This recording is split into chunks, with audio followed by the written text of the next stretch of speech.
And I suppose with Valentine's Day upon us, you got something special planned for her, bro? Yeah. This will give you a shout out. But broke this week now.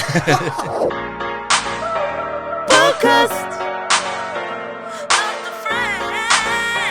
BODGAST.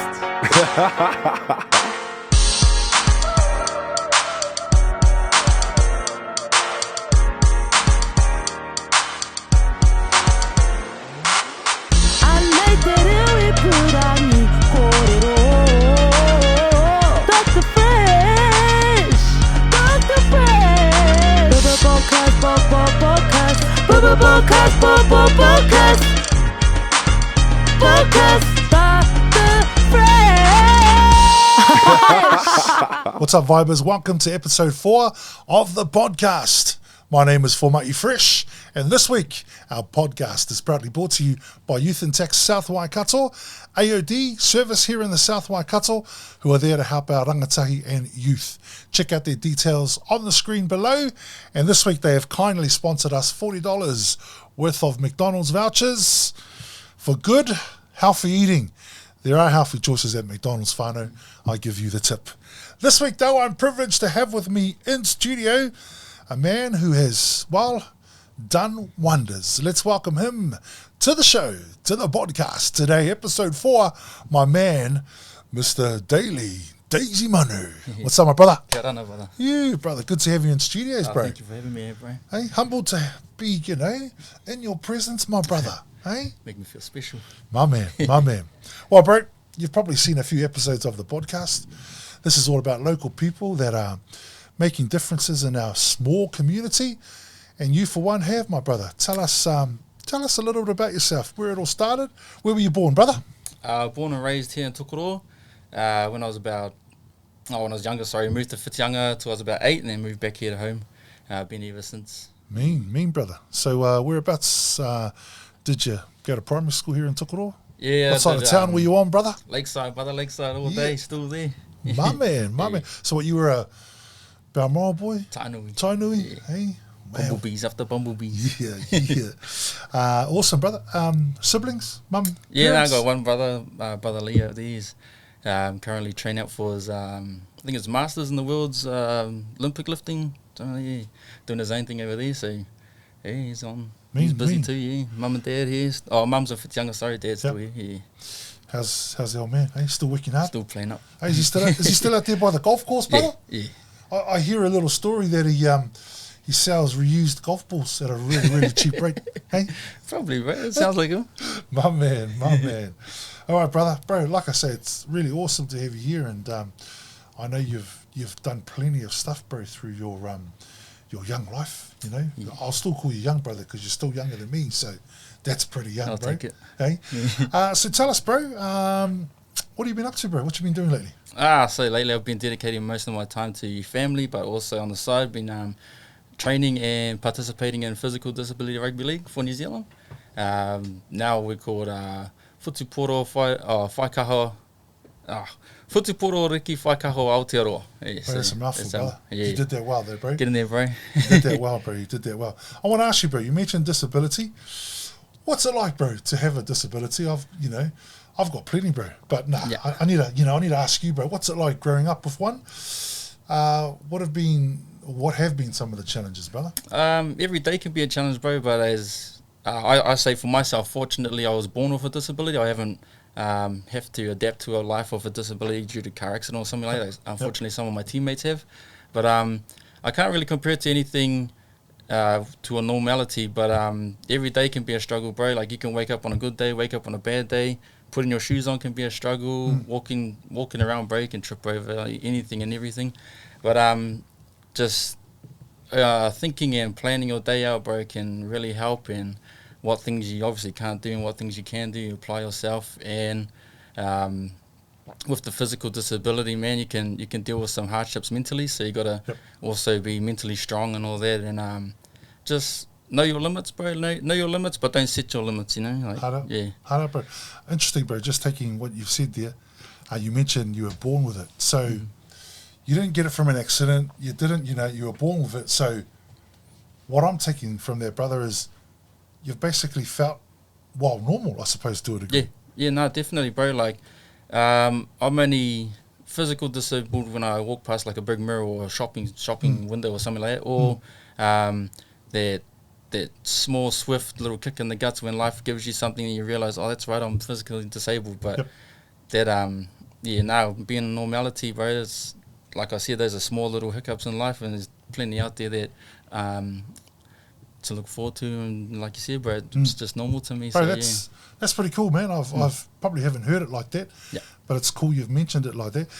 Going to school, growing up for you, did you get teased for, the perception of you being different to other kids? Yeah, when I was younger, definitely, just out of kids probably too afraid to ask why you different or something like that. They were just like, oh, you look funny, la la la, like. But I'll just come back with the mean brand, bro, and like still like, bro, I still got the comebacks, right? But that's not known for my comebacks, but that was my defense mechanism. And then also, bro, you find the biggest boy in school and you be his best friend, bro. Give him lunch here and there, and then he starts protecting you, bro. I love that. Yeah. There you go. If your kids find the biggest guy in school, give him your lunch. There you go, man. I love that, bro. I love that. Because, I mean, a lot of people don't realise, the challenges that people with disabilities have. But, for you, it's been relatively normal, and I like that until you have that little glimpse where you look in the mirror or and then you think, So you've managed to do plenty of things, though, throughout your life thus far. Going through school, I mean, I know you were a bit of an artist. When did you pick that up, bro? That was when I'd holiday here in Tokoro. I'd come chill out with my cousins and all that, and they'll be tagging away and all that. And I'll be like, what's that? Like, how does that say this word that he's telling me? Oh, no, this is a bombing, bro. This is graffiti. I was like, cool, that's pretty cool. And then, walking through alleyways with my nana back and forth from Collington, see all this graffiti on the walls and stuff like that. Like, nah, that's choice. I want to get to learn how to do that. And the old Street Fighter mural down at Luna Park. Yeah, that was one of my faves when I was little. Just always looking at graffiti, bro. Like, it's not meant to be there, but it looks so good being there, you know what I mean? Like, what do you say to people who think, graffiti's, there's no place for it, and they always have comments about it, they don't appreciate the sort of work that goes into it. What do you say to those people who might be watching this clip? Oh, just open your mind, and, there is plenty graffiti out there that looks ugly and, ruins businesses and stuff like that, defaces government property and whatnot, but there's also well sought after pieces that are they look like trash, but they fetch millions on the art show and all that around the world. And a lot of everyday businesses and everyday logos we see every day are sometimes produced by some of the rawest graffiti artists out there, and at the end of the day they're still graphic designers, whether you like it or not. Mean. Bro, so you've been drawing for quite a while then, or yeah. How many years would you say? 15, 20? I would have started longer? Probably my first ever time I remember doing like graffiti and all that would have been about 5 or 6, 7, fits young at school. Yeah. Wow. We got asked to do posters at school, and I was drawing Wu-Tangs and all that, and they're like, wow, what are those? I was like, oh, this is a Wu-Tang, and they're like, oh, cool. Yeah, here's another word that rides with that too, I'm thinking of at the moment. Mean, brother, mean. So let me move on to, people who'll be watching this will see, you've got quite a bit of art on your skin, art around your body. Has that always been something you've wanted to do since a young age? Or definitely, bro. Always drawing on myself, drawing on my clothes and all that. And I like that it goes back to the disability, bro. Like, God gave me my body how it is, so I'm going to make it look like how I want it to look like and represent what's inside, or the why do I feel is inside. Don't let this shell restrict me from self-expression. Yeah. Mean. Every drawing, piece of art have a meaning to it? Yeah, definitely. Bro, you got some gangster stories, bro. Hey? They look rough, but they're... We'll have to sit down and have a carver session, and you can tell us all about your drawings, brother. Yeah. Hey? No, that's cool, bro. That's cool. Do people sometimes look at you different? Because of the way that you are, not only your disability, but with all the, all the arts on your body today. Oh, geez. Yeah, definitely, bro. And it's for me, it is like I tell myself, oh, cool, they're looking at me for my tattoos, or they're looking at me there. It's to distinguish that gap. I've always been looked at like, oh, this guy's walking funny kind of thing. So it makes me feel good about myself. So, but at the end of the day, bro, I don't mind what they think. And it's always like old European ladies always like, oh, I love your artwork and all that. And then you'll see like, a couple of other old ladies are like, Hey, come over here, hey, kids, get away from hey, me. Yeah. hey, But nah, it's, hey. all good. It's always old ladies, man. They're real friendly and real, Yeah. like, real polite and lovely. Yeah. And nah, it's cool. Well, you know, I know a lot of people who are, you know, right into, you know, brothers that are inked, you know, inked right up. But yeah, definitely a story. Plenty of stories there, brother. Plenty of stories. So let me ask you about life, bro. You married? You single? What's the go with you, Mr. Happily married. Daisy? Hey, happily Yeah, married. happily I love married. it. And Hi, baby. who's the lucky woman in your life, brother? Cecilia, man. Yeah, My man. if you don't know, you know, she's like, yeah, everything I am now, man, is because of her and her drive. And that all started on our first date, bro. She asked me, what do you want to be? What are your dreams? And I said, nothing, bro. I got no dreams or nothing whatsoever. Bro, I'm going to stop Yeah. you there. So let's go back then. First date. Hey, how did it eventuate? Because obviously, you know, like you said, you owe a lot to her, bro. How did you end up on a date with Cecilia Manu? Oh, we've been friends for years since we were little and all that. Like, I can recall the first day I ever seen her. She didn't know I seen her, but Ooh, I got that in the back of the memory. Yeah, how that, But yeah, no, we just came together. We both lost a friend. And I was down at the cemetery visiting him. I bumped into her one day, and then we just agreed on lunch, and it just started there. Yeah, and then Wow. that was the day we went to Macca's over there. You went to Macca's? First date at My Macca's, bro. man. Yeah, straight there. Hey? Had to eat polite. I couldn't even finish my meal because I was eating so slow. Can you remember what you ordered? Double quarter pounder by that. Always. And you didn't finish it. Didn't finish it, bro. Gentleman, Felt stink, you, yeah. hey? Second date, smashed it. Smashed it. And I want to ask you, when did you know she was the one? When I first saw her, bro, straight up. Straight Cheesy as up. it sounds, when I first saw her, knew there was something special. And then later on in life, got to tell her, got to talk to her, and she confirmed today. Like, and I was like, no, I know there's something special about it, and then must have been. Wow. Yeah. So, like you mentioned, you said she asked you, you know, what dream did you have? You got none. She installed plenty of that into you, though, eh? She awoke in the self-belief. That's what I like to say, because Yep. she always tells me, I didn't do anything special. And I was like, nah, you definitely did something. But she said it was always there. You just needed to channel it or needed someone to spark that in you, which she definitely did. And then, bro, from that came professional sport, own my own clothing label, and sell my art. Bro, my man. And I suppose with Valentine's Day upon us, you got something special planned for her, bro? Yeah. I'll give you a shout out. But broke this week now. I love I'll it. propose bro. again. Hey, I love it, bro. I love it. And, you know, I suppose when you get to that stage in life, it's the little small things that count, eh? Yeah, you try and make every day Valentine's Day, bro, and make them feel special as soon as they wake up before they go to bed. Bro, I got to ask you, how did you pop the question? Bro, rolled over in the morning. We were just chilling in bed, and babe, we should get married. She's like, yeah, one day. I was like, nah, you want to marry me? She's like, oh, yeah, okay. That's sweet as. But that's what I say to her, like, it was just us being us in bed one morning, and that's where we have some of our most honest conversations, pillow talk. Yeah. Yep. So there was one morning. Wasn't even in our bed, it was my old man's. House sitting, brother. Or house sitting. Did you hear that? No. I love it, bro. Hey, but yeah, you know, some of the greatest things come from, you know, pillow talk, brother. And that's awesome. And so, obviously married. Kids? Yep, got my little boy there, McGregor, my little best mate, little pig hunter. Yep. Yeah, nah, he's cool. He's at home now. He's just getting him up for school visits, getting him ready to go for school visits this month. They always say you can't, you know, leave kids alone too long, brother. Hey, they always say you got to give them a mate. I mean, you had Lee. Hey, Lee had you. He's got 2 cats, bro. He's all good. Got his cuddle. His cuddle is there. Hey, no conversations early in the morning about adding, giving McGregor maybe a little sister or twin sisters. One day. Hey, one day. Yeah. My man, that's awesome, Hey, you're brother. going to ruin my Valentine's present. My man, brother. Love it, love it, love it. Now, bro, you've been, you know, like, you know, the arts, you've been and had your fingers in a few pies. You've got your own clothing label. Hey, tell me about your clothing label. So yeah, like I said, the dream was always there, but the spark came when I met Celia, and I was talking about owning and operating my own clothing label. So I was like, figured out how to get that rolling. Lucky enough to grow up in the YouTube age, you know, so we can look up anything and find out what tools we need to get there. Ended up partner. I've got a good mate, Jacob, who's always with me with everything, man. And me and him tackled that clothing business together, and we jotted down what we needed, how we're going to get it, what else, what qualifications we need to back our ideas up and get taken a bit serious. So we both enrolled in a small business management course here in Tokoro. Cool, bro. Yeah, he passed that. I failed it, bro. I gave it up halfway through. Went through some things and gave it up, and then picked it back up about a year later, and I graduated with flying colours.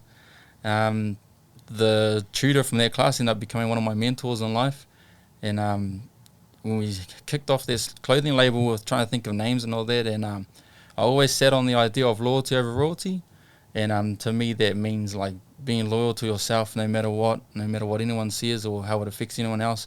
Just keeping loyal to yourself and being undeniable. Wow, that's pretty cool. And you know, it's funny. Was out at Tokoro High School Stars Camp recently, and we're running workshops. And I said to this one group, "Don't give up, man. Don't fail. Don't fail." And this European girl said, "Oh, Dr. Fresh, do you know failing is your first step to success?" Oh, bro, put it in my eyeballs, eh? Yeah. Put it in my eyeballs. But, you know, I said to her, I sort of wasn't meaning it like that, girl. You know, settle down. But you're right, bro. You know, you gave it up. Yeah, you bro. came back at it. Success tastes better too once you've failed and keep chipping away at it. Well, it teaches you what not to do next time around, eh? Yeah. You know? Those Learn are the from lessons everything. of failure. You know, you learn, don't do that again because that didn't work. We'll do this. Clothing label.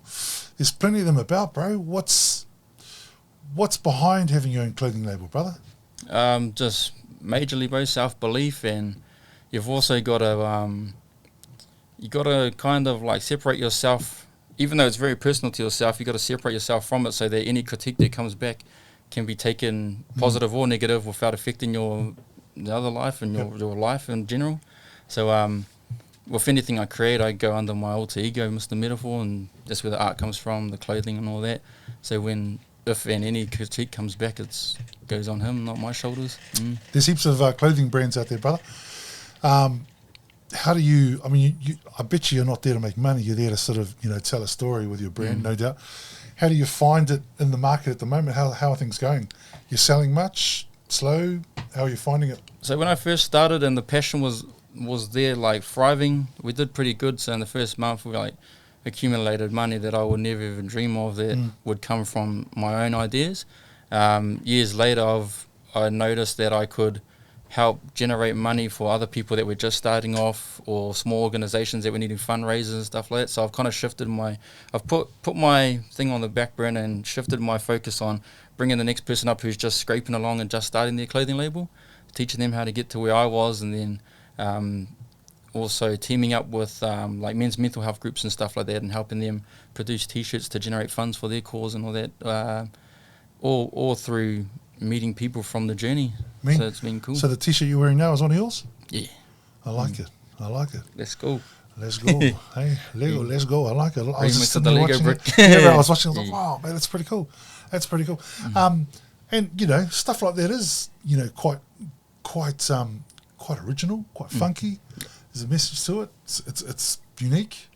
Do you look at what other clothing brands are doing, or are you just totally focused on what you do? I do look at other clothing brands, what they're doing and all that, but in a sense of just a small inspiration, like big, you know, as we all are, 80s, 90s kids, we grow up with Michael Jordan and the Jordan and all that, and what stuck with me was his label. You know, you could see his label on anything, the Jumpman, you could see it anywhere in the world and know that's Michael Jordan. Yeah. So I try to come up with a logo myself that would be distinguished to me and only me. Yep. So it was just the 2 hours back to back with the loyalty. Wow. So back to back is camaraderie. Just show that to your camera, bro. Your camera over here. Alright. Yep. So you got the hours back to back hours for camaraderie, underlining it as in like the importance of it, and then the upside down crown is the disrespect to royalty. Me, brother. So Just hold it loyalty up again, over brother. I royalty. want to grab that. Yeah. There you go. Need to Just get it towards covered that. again. Yep. Yeah. My man. But yeah, Alright. yeah. So that was my logo there, and the OCD inside me wanted to be symmetrical so it can be perfect and straight and fold nicely. I love it. We got that. I like that, bro. I like it, man. Bro, you know, when you just scratch the surface of something, man, you always, surprised what's underneath, eh? You know, nothing ever ceases to amaze me, bro. Yeah. When you scratch the surface of somebody and you dig a little bit deeper, and obviously, you know, today we're not going to get through everything, but we'll get through, you know, a little bit anyway, my brother. Yeah. Let's talk about sport. Yeah. Bro, you know, did you ever dream in your wildest dreams that you'd throw a football around and play league for starters? Nah, no way. Like I said, during school, man, I was just sat down during PE, always watched. I could participate, but it was that anxiety of looking different or going at a different speed to the classmates and all that, which kept me back. I didn't actually have a desire for sports at all until that conversation with Celia. My first dream was to go Paralympics for boxing, because I was watching anything on YouTube, and this guy, I think he's British, he can compete there, but New Zealand didn't cater for it at the time. I don't know if they do now, but I wanted to do boxing because it's mainly arm work and it is footwork and all that, but for me it'll be easier for me to participate in that sport, I felt. I also wanted to be an individual sport, so I didn't have to rely or potentially ruin the whole team sport for someone with my disability.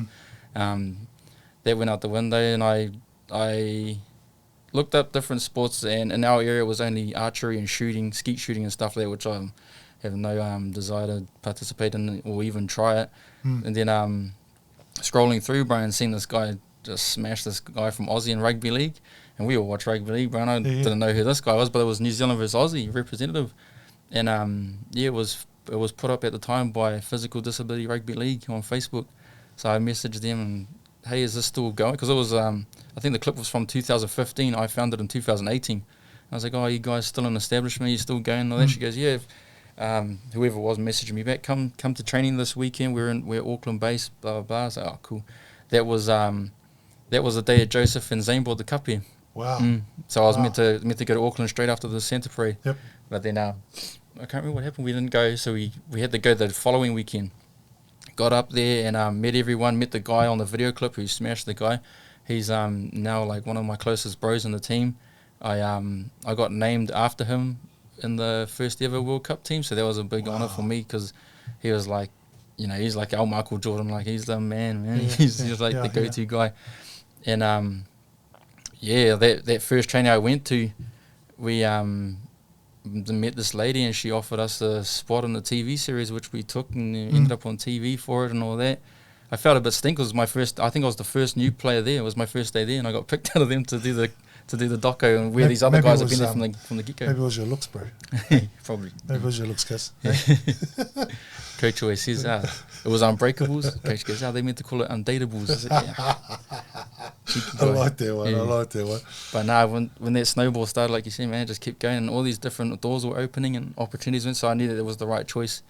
And it got us to where we are today. Wow. So when did you? Because I mean, when you think of disabled guys playing rugby league, how was the first training for you? Like, did you look around and think, holy, like, what? How's this all going to work? Or did it just flow on? Did everyone sort of bring something like to the pizza that made it a full pizza? Yeah. Is that sort of how it went for you, bro? It was definitely like that. Like everyone has their weaknesses, obviously, and everyone's weaknesses can be picked up from the next guy's strengths. So that's kind of where they cater to it, but they also still treat it like you're all individuals, but you're all equals in a team. Like the best guy on the team can't be the best guy without you there to give him the ball, even if that's all you can do is pass him the ball.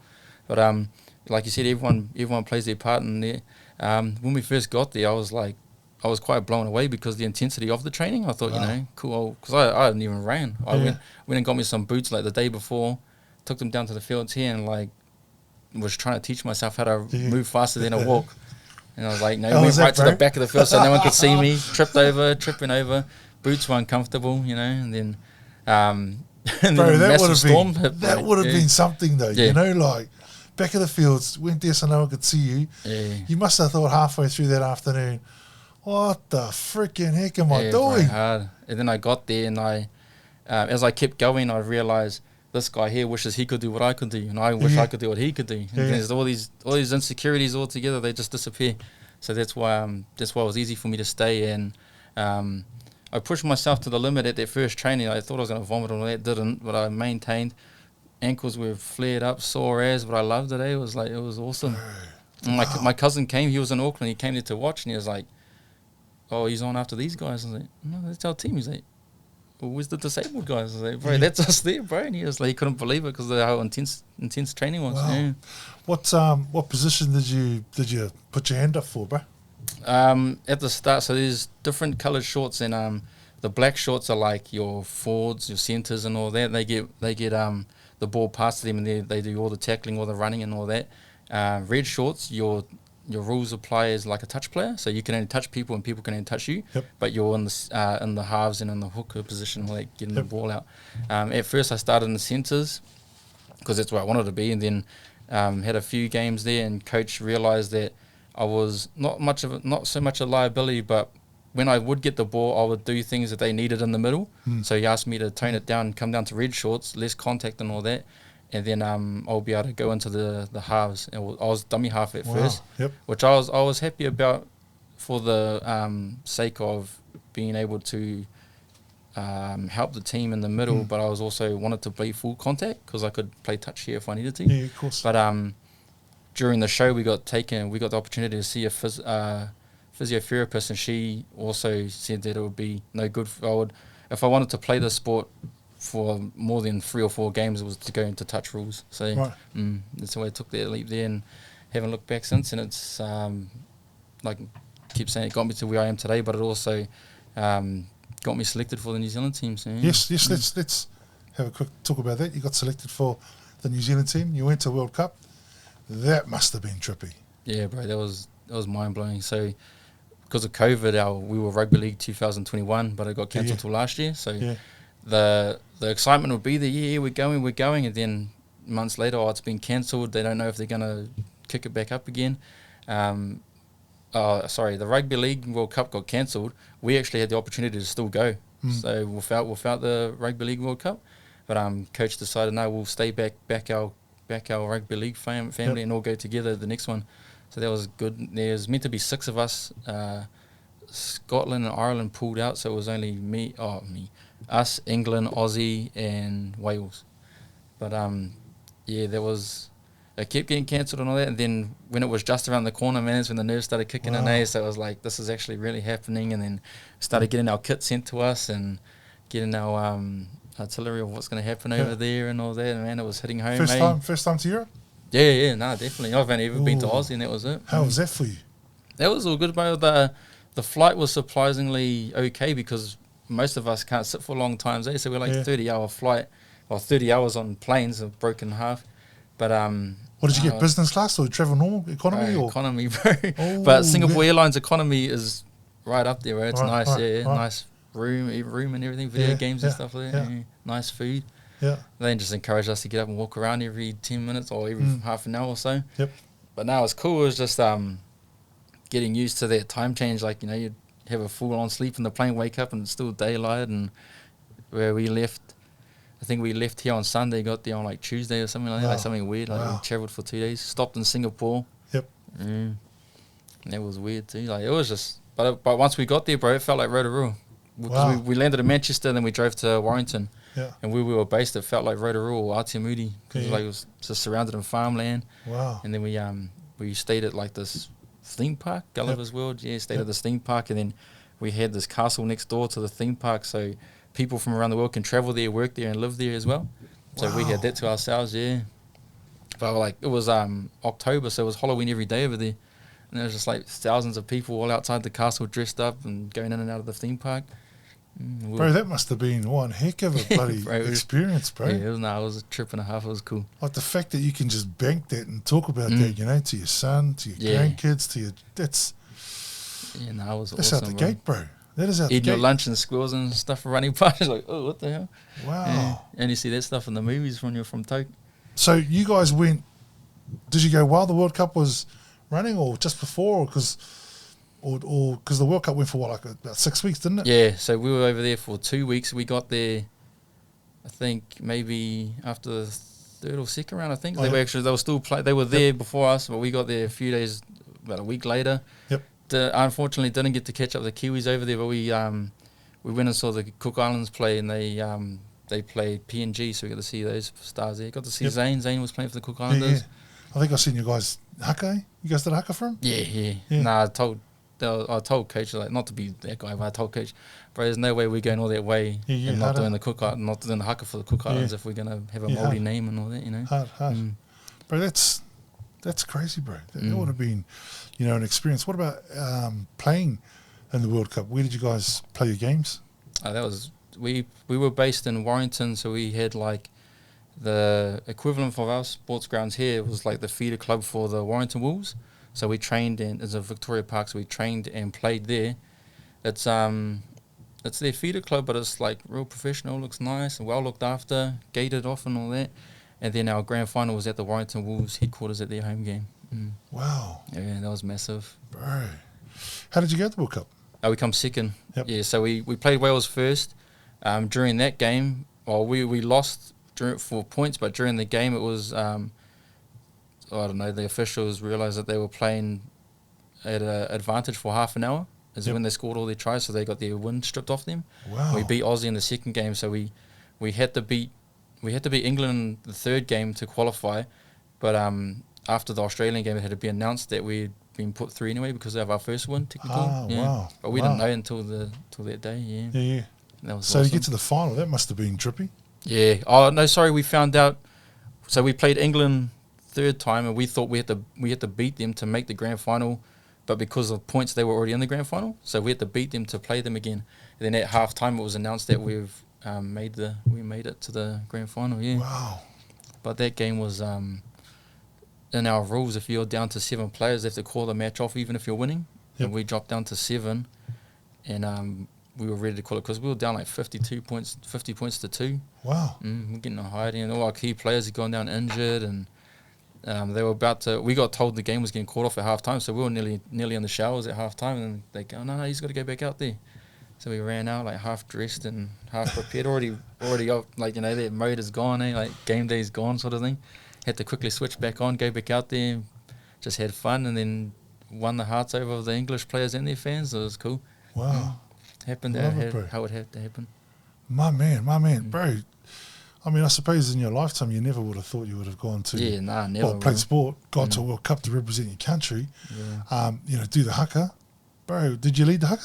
Yeah, I got asked to lead the Bro, haka. how was that for you? That was a massive honour, because it was like, I'm not too inclined with my Māori culture or my Cook Island culture, but to be asked to do that was like, it's my time to step up and start learning. And even though it's kamate and everyone knows it, it was like, strip it right back, learn where it comes from, learn what it's about, and watch things like All Black people that have led it and know like what it means to them. And then, bro, like I'll do the haka or whatever during the game, and then my missus would send me a video of McGregor doing it at home to the TV, like how we would when we were little kids. Yeah, and I was like, that's cool. Massive, man. Like, and then some of our teammates got videos home of their whole whānau in the lounge going hard with us. So it was like, it was cool, man.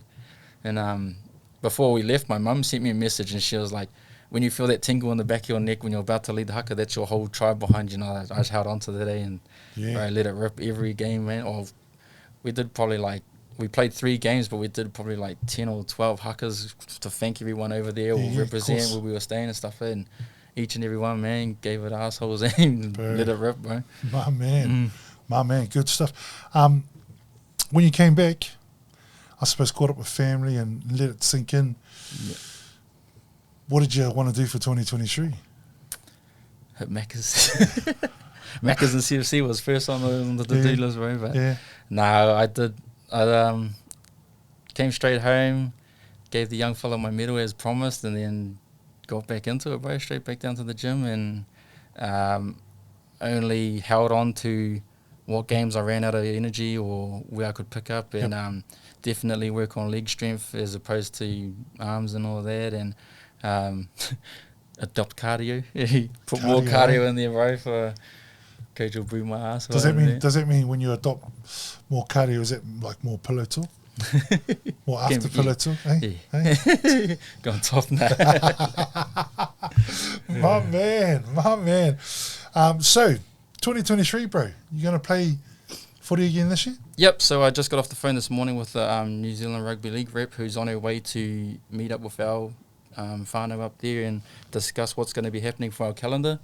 From what I've heard, it's pretty promising, exciting, and I'm just glad that I went back to the gym when I did, because it sounds like it's going to be demanding as well, and I don't want to go back to my peers and show that I've kicked back all Christmas and, show that I'm working on myself for them and for me as well. Bro, what else you got planned? What else has Daley Manu got planned for 2023? Other than league, bro, I'm just most of my focus now is on getting my son into school and bringing his Wairua up so he can be comfortable at school without us, and just work on his confidence, to mix and mingle with other kids. He's not one to be around big crowds and all that, and he just joined up track club end of last year, so kick back into that and see what he wants to do after that, if he wants to do like karate or boxing or something like that. But yeah, just focus on my young fella and my family life for a while. Me. What about the clothing label?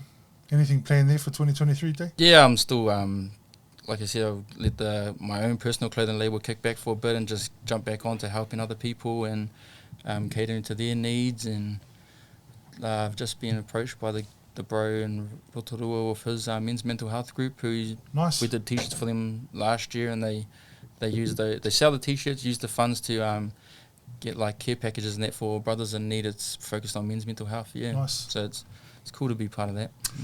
Do want to ask you, like you've just brought it up, mental health. How important is mental health to you, bro? Oh, bro, that's the go-to. You gotta be mentally able to take on each and every day, every morning, go to bed in good spirits every night. But you also gotta identify what feeds and what deprives you of your mental wellness. So for me, going to the gym with two of my close mates is a lot. So my wife allows me to do that, which is cool, and sets aside time for me to go and keep myself well over there, and it's feeding my physical health as well. So awesome, bro. As we sort of come towards the end of things today, some advice, brother. Like we've just talked about mental health. Do you have any advice for men your age or men in general who are struggling with anything in life, whether it be disability, whether it be weights, whether it be addiction? Do you have a piece of advice, bro, that would help encourage them in their journey, brother? Well, I only give advice. Our rule at home is only give advice if you take it yourself. So it'll be, right, just keep yourself in check and be willing to look yourself in the mirror and see where you're faulting at, and what needs fixing, what can be fixed, and what you can't fix by yourself. Make sure to get those sources and resources or person that can help you get back to where you need to be, and mentally and physically and everything. Yeah. All right, you've got a raffle going at the moment, brother. Can you just tell our viewers about that raffle, how they can support you, brother, and where they can grab a ticket? Oh yes, so I've got a Facebook page called Man's on a Mish to document my journey into the league world and become everything about life and stuff like that for disability. We've got a raffle on there. I've teamed up with Opera and him and the bros down there in the supplement shop across the road from our gym, and we've got a prize pack together, and my dad's contributed some prizes as well, so there's some pretty good prizes on there. Yep. You can check me out on Facebook. You just hit on Daley Manu and you'll see a picture of me and my whānau on there.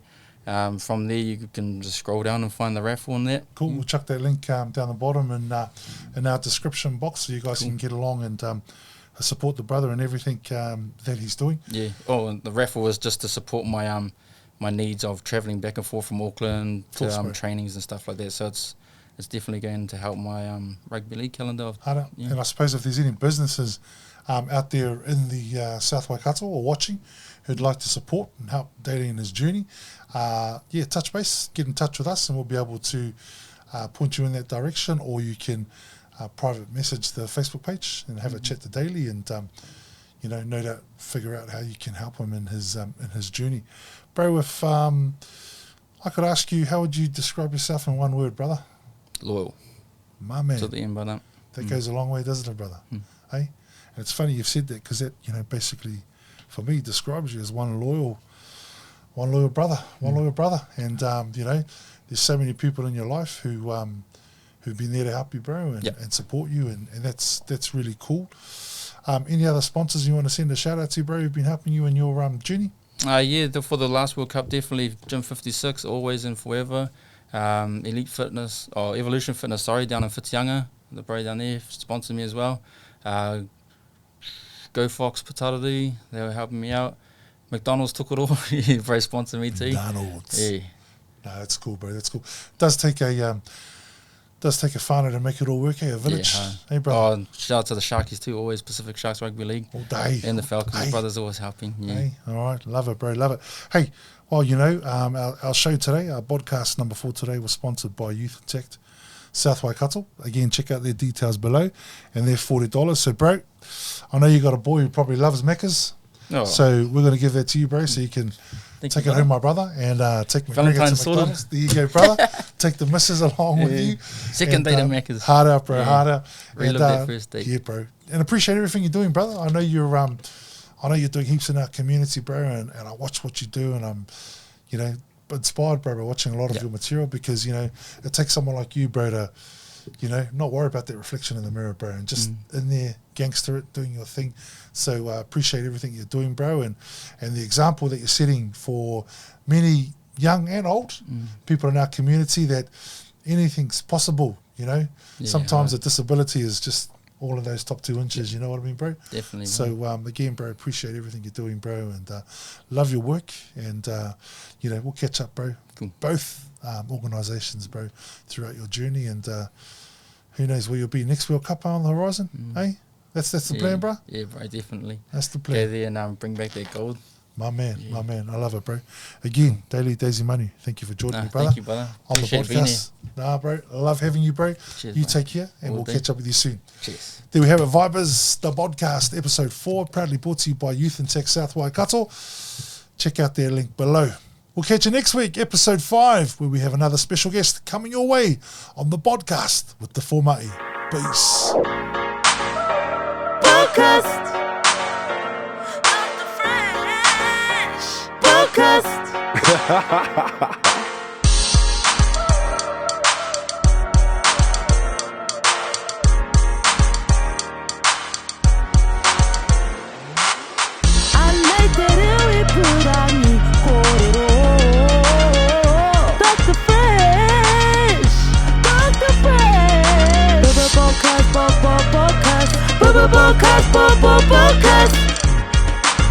Podcast.